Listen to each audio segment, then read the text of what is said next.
Chismis is free pero consequences hindi.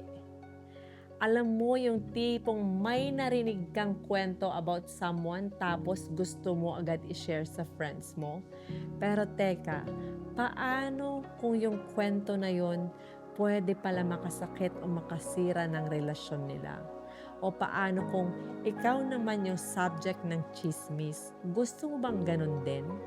Bago mo ikwento ang life ng iba, isipin mo yung life mo, may parts ka rin na ayaw mong ginagalaw o sinasabi ng iba.